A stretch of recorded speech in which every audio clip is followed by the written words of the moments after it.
All right, welcome back to Level 6 Math.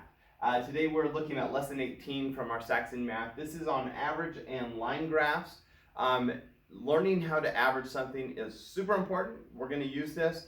And learning how to use a line graph to kind of understand information, that's also super important because you're going to use that in the future to analyze different things that are shown to you, especially if you go into business or if you want to understand trends or different things that are happening. I use this all the time actually on YouTube to see your statistics and analyze what's happening with view count and subscribers and things like that. So if you're looking at doing video production or anything where you earn a royalty, book sales or podcasting or anything like that, understanding trends and line graphs can be super important. And then looking at averages helps you understand what's working and what's not working, how much is typical in a given situation. So this is a really useful lesson that you're going to use later on in your life, okay? So first let's talk about what it means to be average. It's mean to be average. And you should remember that. It is mean to be average. You don't want to be average. That's mean. That's so mean. Average is a calculated central value of numbers. So if you add all the numbers up and then divide them by how many numbers there are, you'll get the average. So for example, what's the average of 2, 7, and 9? We add them up. 2 plus 7 plus 9 is 18. Divide them by how many numbers we had. There were 3 total numbers. So 18 divided by 3 equals 6. That's the average. The mean is the average of numbers, a calculated central value. We're going to talk about mode and median and range later this year. Today we're just looking at mean and average, which is the same thing. So mean. All right, so if we're taking the mean of 2, 7, and 9, we're just going to add them up. We'll get 18. We divide it by the total number, which was 3 numbers. 18 divided by 3 is 6. So that's the mean. And if we look at that on a number line, if we have 2, 7, and 9, the average or the mean, it's usually going to be somewhere around the middle. It's not always going to be exactly the middle. That's a different number. But the average or the mean is usually near the middle.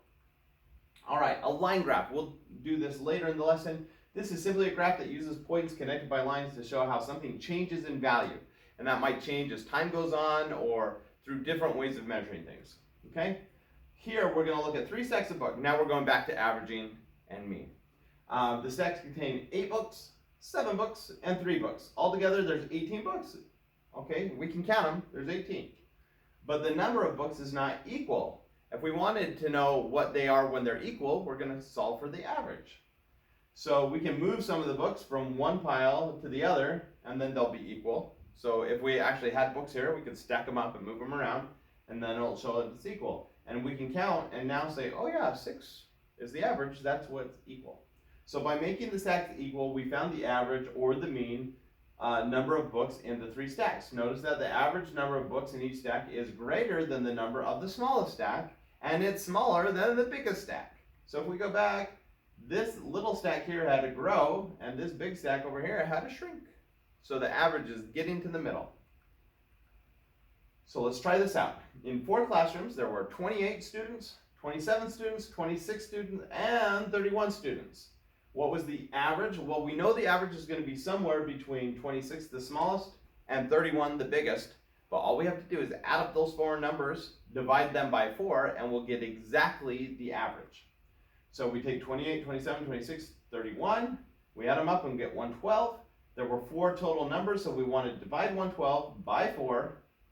And if we do that, we get 28 students.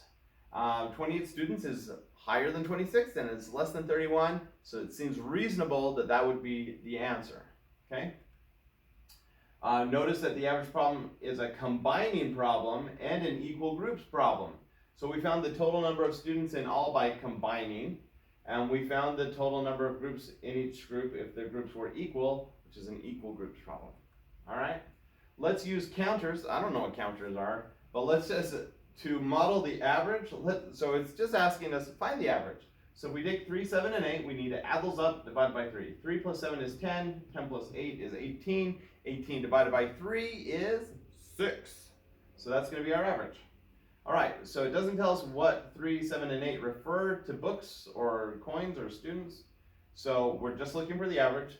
We can model the problem with counters. Since there are 3 numbers, there will be 3 groups of counters with 3, 7, and 8. We add them up, we get 18, divide that by 3, we get 6. So that gives us groups of 6 counters. So the average of 3, 7, and 8 is 6. That was a lot of extra stuff just to say, find us the average. All right, what number is halfway between 27 and 81? This is so awesome. It doesn't say find the average between 27 and 81. You have to infer that. You have to say, oh, the number between 27 and 81, what's in the middle? The way you figure that out is you add the two numbers together, you divide by 2, it's an average. So we'll take 27 plus 81, we'll divide that by 2, that gives us 108. 108 divided by 2 is 54.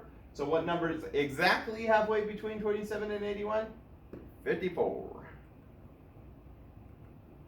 All right, the average we've talked about in this lesson is called the mean. Now we're going to look at line graphs. They display numerical information as points connected by line segments, whereas bar graphs often just display comparisons. All right, so line graphs are used in slightly different ways than bar graphs. This line graph shows Margie's height in inches from her 8th birthday all the way to her 14th birthday. So she was growing consistently throughout, almost exactly the same. It would be a straight line if it was exactly the same. But we can see some of these grow by more in one year. Whoa, she had a big growth spurt that year, and then this was still pretty high too, and then it kind of peters out. So most of her growing, we can see, was between 10 years and 11 years. And really from 10 to 12, that's where she grew a lot. She was in 5th grade. 5th graders grow a lot. So do 8th graders, 9th graders. It depends on when you grow. Girls grow, usually have their growth spurts a little earlier than boys. We'll keep that maturation lesson for another day. From Margie's 8th birthday to her 9th birthday, she grew about 2 inches. She also grew about 2 inches from her 9th to her 10th, but from her 10th to 11th, she grew about 5 inches. That was a lot. So the steepest part of the growth was when she was 10. All right, that's it. That's the lesson. Good luck. See ya.